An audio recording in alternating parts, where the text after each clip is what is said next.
Esta VTuber vivió la peor experiencia posible con su top donador. Antes que nada, este video contiene temas muy sensibles, como pueden ser el abuso sexual, el consentimiento ambiguo, ideas suicidas, abuso infantil, vínculos traumáticos y el duelo con mascotas. Además, me gustaría dejar en claro que el propósito de este video es difundir el caso para evitar más situaciones similares en el futuro. Y es importante señalar que me he comunicado personalmente con la chica y me ha otorgado su consentimiento para la realización de este video. Una vez aclarado todo esto, comencemos. El pasado 29 de abril, la VTuber Kaome publicaría un documento exponiendo todas las atrocidades que le hizo su top donador, o como mejor se le conoce, Masa-san. Actualmente se pueden hallar dos versiones del mismo documento, así que me centraré principalmente en el más reciente. Este documento tiene como objetivo informar, exponer y prevenir sobre esta persona y sobre experiencias similares dentro de la comunidad, no únicamente hacia streamers. No busca fomentar acoso ni maltrato hacia nadie mencionado, y agradezco que no se desvirtúe su propósito,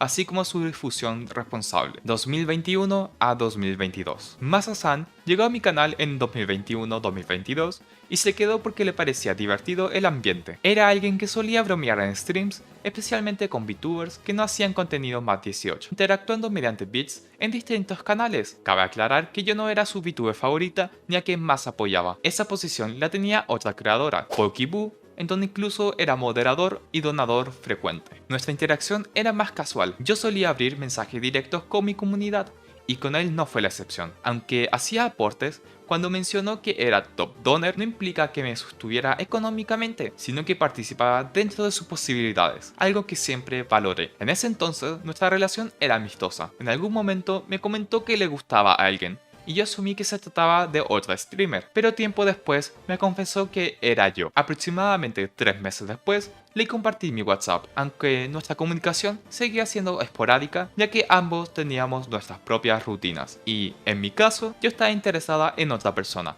a quien llamaré JB por privacidad. 2023. La mayoría de nuestras interacciones pasaron a ser por WhatsApp, aunque ya no cuento con ese historial porque mi teléfono fue robado en 2024. En ese periodo, él solía hacer bromas pidiéndome fotos sugestivas, a lo que yo respondía con imágenes graciosas, como hombres musculosos, manteniéndose en ese tono. Ese mismo año, decidí exponer y denunciar a una persona que, desde mis 12 hasta mis 17 años, tuvo conductas manipuladoras, sexualmente abusivas y acosadoras incluso. Cuando él se enteró, me dijo que no lo sabía y que dejaría de hacer ese tipo de comentarios, aclarando que para él eran bromas. Yo lo entendí como parte de su personalidad en línea y no como una intención real, por lo que continuamos hablando, especialmente porque se acercó en un momento difícil para mí. Yo asumía que su interés en mí ya había pasado, ya que habíamos tenido periodos de poco contacto. En ese contexto, se organizó un meet and greet por el cumpleaños de una amiga. Él me ayudó con algunos detalles para el regalo y decidió asistir, mencionando que también quería conocerme en persona. Él vive en Estados Unidos y yo en México. En ese momento, yo estaba tomando distancia de otra persona, JB, debido a conflictos, y le había prometido no pasar tiempo con Masa-san durante el evento, aunque sí contemplaba salir con él a comer como amigos. Durante el evento interactuamos poco.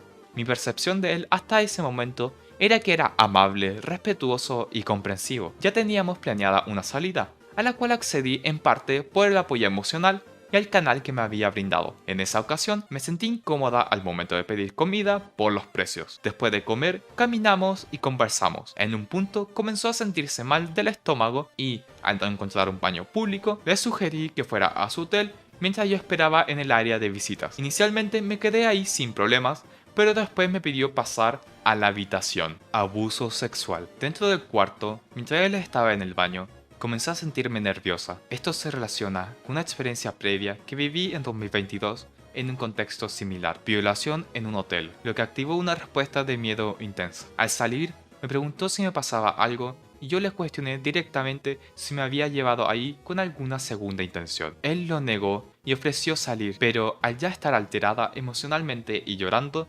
terminé contándole en detalle experiencias difíciles previas. Después de esto, me abrazó para consolarme. Durante ese contacto físico, noté que en algunos momentos sus manos rozaban zonas cercanas a mi pecho, lo que me generó incomodidad, pero en ese momento dudé de mi propia percepción. Con el paso de las horas, se hizo de noche y mi teléfono se quedó sin batería. Aunque le podía pedir ayuda, Me daba miedo compartir mi dirección, ya que, pese a todo, seguía siendo alguien que conocía principalmente por internet. Consentimiento ambiguo. Debido al estrés y la ansiedad, comencé a preguntarle repetidamente si iba a intentar hacer algo. Él respondía que no, hasta que en algún momento devolvió la pregunta, colocándome en una situación de presión. Reconozco que mi respuesta no fue clara, pero estuvo motivada por miedo. Pensé que si decía no de forma directa, la situación podía escalar o volverse peligrosa. Así que respondí no sé, esperando que se entendiera como una negativa. Sin embargo, no lo interpretó así. Se acercó físicamente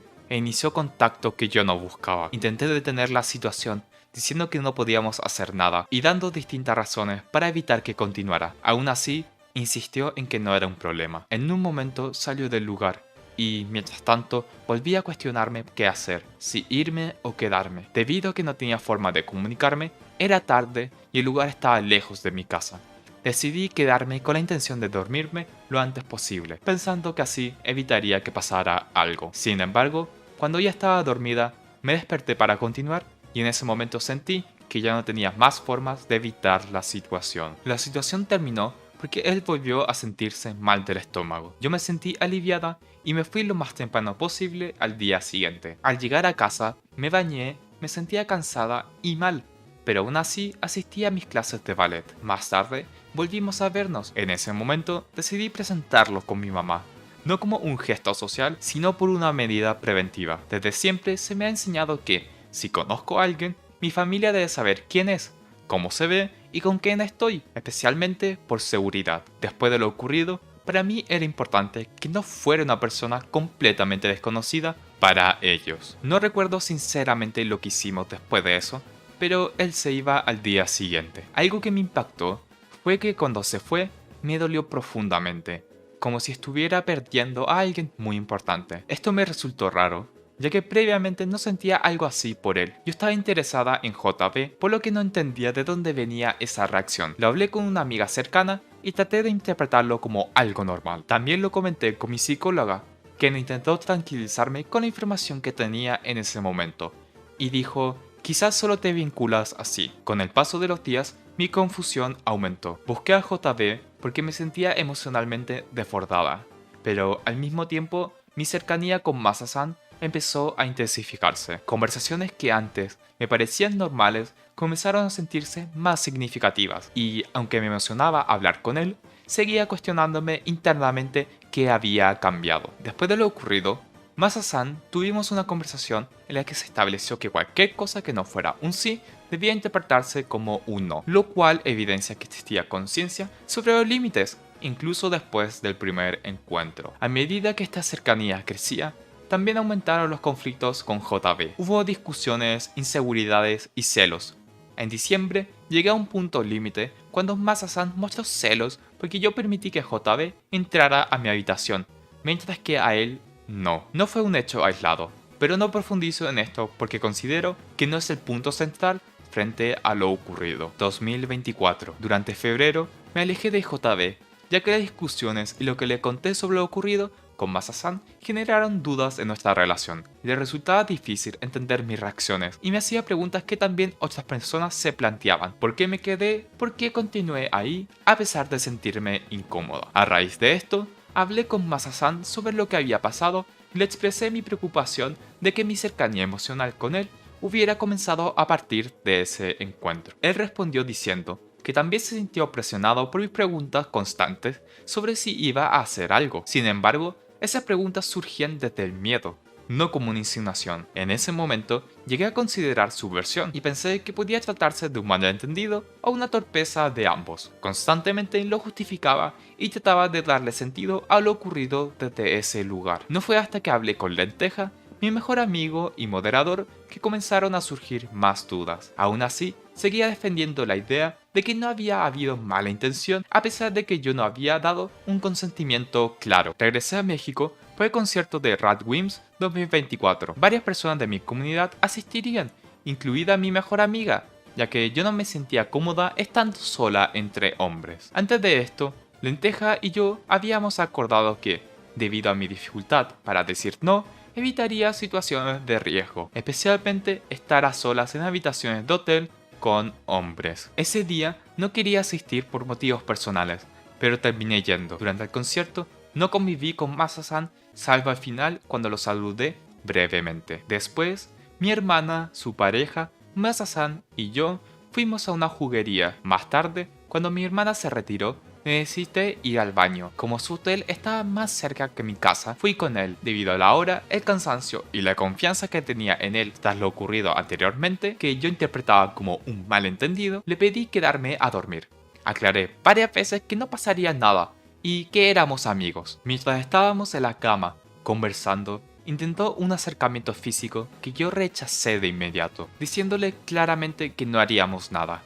Me sujetó de las muñecas por un momento mientras se justificaba, pero le pedí que me soltara y le advertí que, si volvía a pasar algo así, me iría. Después de eso, accedió y nos dormimos de espaldas. Durante la madrugada, me desperté al sentir que estaba frotando su miembro contra mi espalda glúteo mientras yo dormía. También intentaba tocarme el pecho y me hablaba en voz baja diciéndome: ¿es tan malo que lo quiera hacer contigo? En ese momento entré en un estado de miedo y confusión. No podía hablar, pero logré negarme moviendo la cabeza de forma clara. Al notar mi reacción, se detuvo, me quedé dormida rápidamente. Más tarde, al amanecer, intenté contactar a alguien de confianza, aunque en el fondo no sabía a quién llamar, porque no sabía cómo salir de la situación. Me sentía paralizada, desconectada y sin poder expresarme con normalidad. Mutismo situacional. Cuando él despertó, comenzó a disculparse y dio explicaciones que no coincidían con lo ocurrido, atribuyendo la situación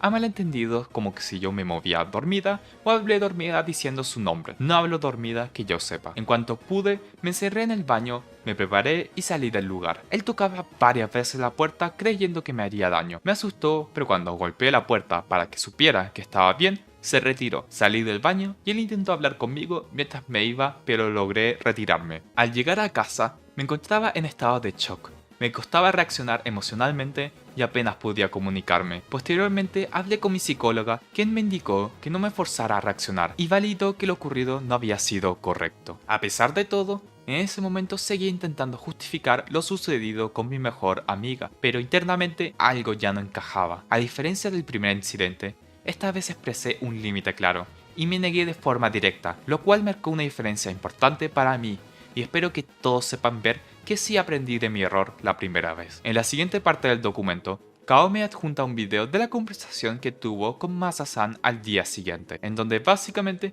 el tipo admitiría que se dejó llevar por la calentura del momento. Tras lo ocurrido, eliminó sus cuentas, algo que generó dudas en su momento. Tiempo después, regresó con otros nombres, Leliel VT. Días más tarde, me contactó nuevamente, explicando que había hablado con su psicóloga y que mantenerme bloqueada no era lo mejor si en el futuro quería inventar las cosas o si necesitábamos comunicarnos. A partir de ahí retomamos el contacto y tuvimos una conversación en la que le expresé claramente que lo que hizo me había lastimado y que no era algo que pudiera reducirse a no pensé bien o algo fácil de perdonar. Durante ese periodo insistió en seguir brindándome apoyo económico. Acepté debido a mi situación, la cual él conocía. Sin embargo, más allá de eso, lo que hacía todo más difícil era que yo aún tenía afecto por él. Antes de lo ocurrido, incluso había considerado la posibilidad de una relación si las cosas se daban de forma sana. Esa contradicción interna fue muy difícil de manejar. Por un lado, alguien me había lastimado profundamente de una forma que sabía que dolía. Por otro, alguien que también me brindaba palabras de apoyo y cercanía. Aún así, le dejé claro en varias ocasiones que no podía sostener una relación después de lo ocurrido, que mi percepción había cambiado y que no sería posible construir algo sano, especialmente considerando que para él la cercanía física sexual era importante. Aunque él decía que le bastaba con mi cariño, los recuerdos de lo ocurrido seguían presentes tanto en mi día a día como en mis sueños. Este segundo incidente lo compartí únicamente con muy pocas personas cercanas. Evité hablarlo con Lenteja para mí porque sabía que implicaría enfrentar de forma directa lo que había pasado, algo para lo que en ese momento no me sentía preparada, debido al conflicto entre lo que sentía y lo que racionalmente entendía. Yo no conté nada a Lenteja de lo ocurrido, pero lo dedujo al notar inconsistencias entre lo que decía y lo que evitaba decir. Confirmé que lo sabía cuando Masa-san me comentó que Lenteja quería hablar con él. Sentí miedo al respecto, y cuando vi lo que Lenteja le había dicho, no pude responder. Lo que señalaba era cierto. Yo estaba herida, sabía que seguir en contacto no era sano y me costaba enfrentarlo. Con esto quiero aclarar que nadie más fue a hablar con él. Yo no quería involucrar a otras personas ni generar daño hacia alguien a quien aún le tenía afecto, a pesar del miedo y de lo ocurrido. 2025. En algún momento, Masa-san perdió su empleo. Me comentó que fue por un recorte y nunca me dio otra razón. Durante ese periodo estuvo buscando trabajo y atravesando una etapa complicada, por lo que decidí dejar de lado mis propios sentimientos para apoyarlo emocionalmente. Aunque su situación no era crítica, ya que contaba con un ingreso de apoyo del Estado y respaldo familiar, traté de estar presente, responderle con constancia y mantener un ambiente ligero, varias veces hasta haciéndole chistes. La ayuda económica que me ofrecía disminuyó con el tiempo, pero nunca fue algo que yo exigiera ni condicionara mi trato hacia él. En marzo, me pidió formalizar una relación. Le dije que necesitaba pensarlo, y poco después él tomó distancia hasta tener una respuesta. Finalmente lo rechacé. No mencioné directamente lo ocurrido en el pasado, pero tenía claro que no podía conseguir una relación después de eso. Inventé que un amigo se me había declarado y que no sentía que tener pareja era una decisión egoísta. Lo sigo pensando si lastima a alguien más. Durante ese periodo acepté apoyo económico principalmente por necesidades reales, como gastos veterinarios de mis mascotas. Rocky en ese momento tuvo que ser operado y ahora tiene que tomar medicamentos de forma diaria para poder hacer sus necesidades. Y otros compromisos básicos.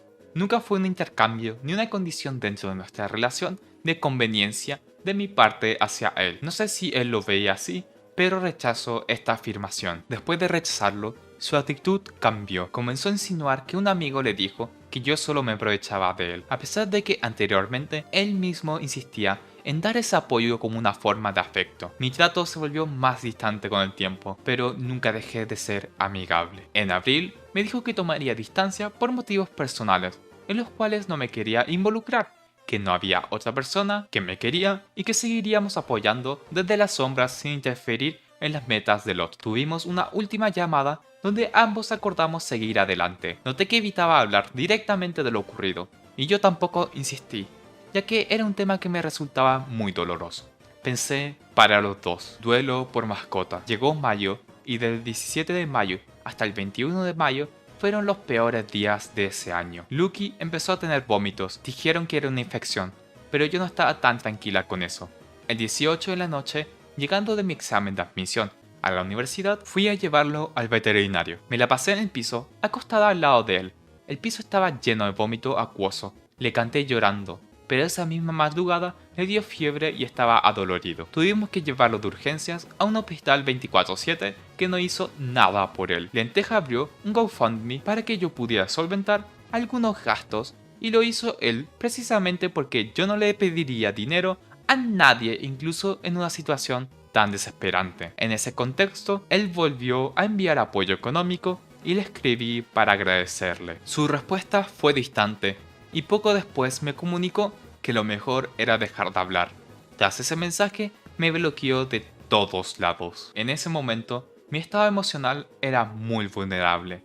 Le envié algunos correos desde la desesperación y el miedo a perder el vínculo. Reconozco que esos mensajes reflejan una conducta impulsiva y autodestructiva, motivada por el dolor, la culpa y la confusión que sentía en ese momento. Sentía que solo me usó para después abandonarme cuando ya no pudiera obtener cariño o intimidad de mi parte. Pasaron varios meses sin contacto. Los emails pueden contener expresiones suicidas o referentes al abuso sexual. Me da mucha vergüenza compartir los correos porque en este momento estaba desesperada porque no se fuera. Estaba sensible por lo de Lucky, sentía que si se iba era mi culpa porque yo lo rechacé, y como lo rechacé por el tema del abuso, entonces significaba que fue mi culpa, porque si yo hubiera podido sanar y hacer un mejor esfuerzo, no habría perdido a alguien que quería.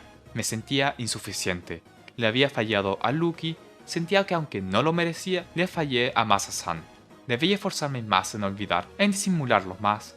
Debía hacer algo para no perder su amistad o su cariño, que me dejaba después de abusarme solo para irse con otra persona. Por mi parte, me di la tarea de revisar todos los correos que llegó a mandar Kaome en su momento, y sinceramente me destrozaron el alma. No solo se puede apreciar el daño que sufrió, sino que también se muestra perfectamente lo confundida que estaba en ese momento. En un stream de Meltdown, me metí con la excusa de saludar a un amigo que la ve también, sin saber yo que él ya era mod de su canal. Pero escuché a Meltdown decir: Masa sabe querer bonito, pero le han tocado muchas perras locas. Esto me afectó profundamente, ya que reforzaba la idea de que estaba siendo presentada como una persona inestable o problemática otra vez, sabiendo que mi expareja hizo lo mismo a forma de invalidar mi versión o parte de la historia. Intenté contactarlo para aclarar la situación, pero me bloqueó rápidamente. A partir de esto, pedí ayuda a Lenteja para intentar que se aclararan las cosas, especialmente porque existía el riesgo de que otras personas solo conocieran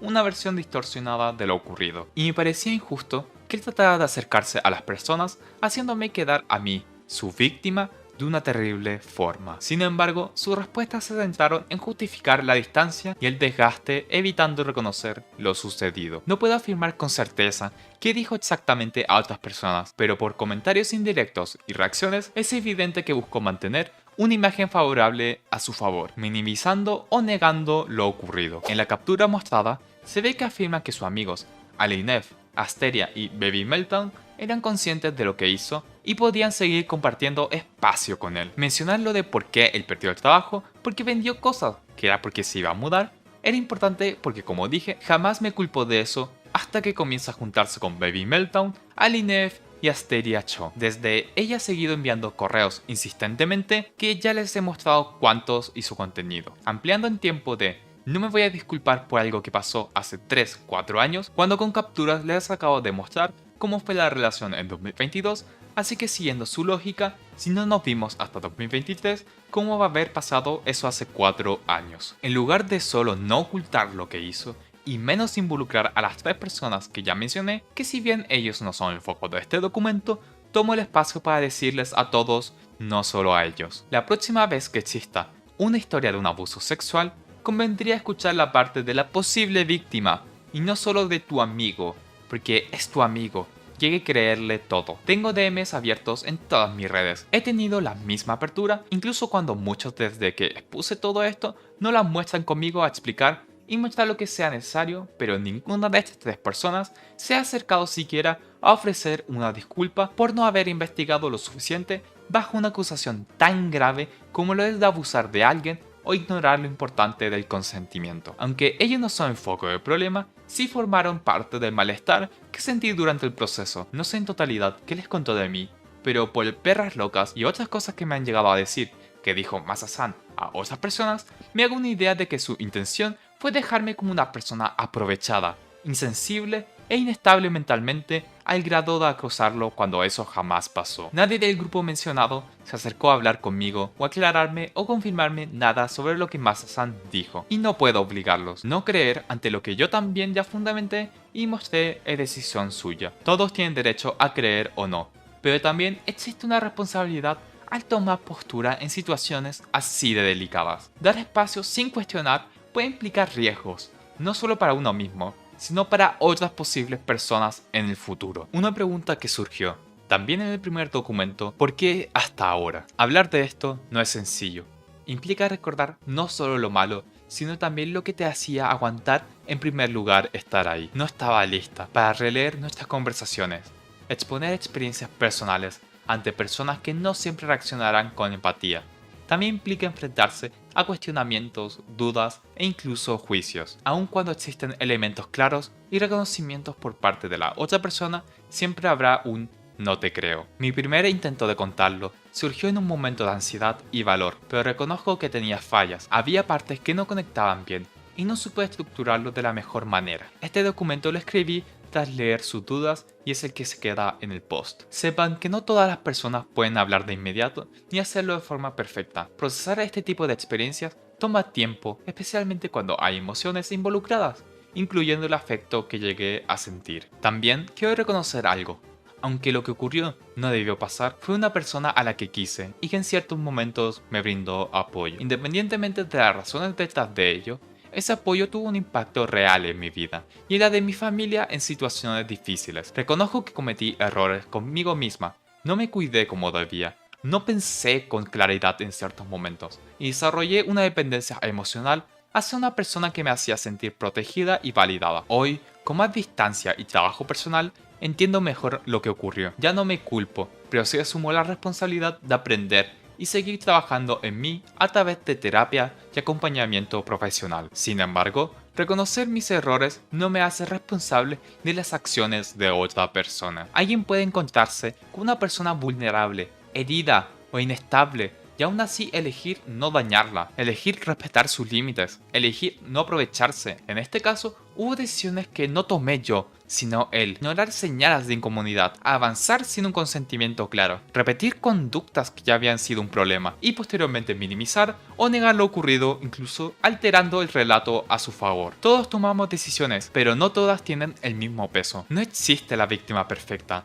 Haber sido vulnerable, confusa o contradictoria en algunos momentos no convierte lo vivido en mi culpa.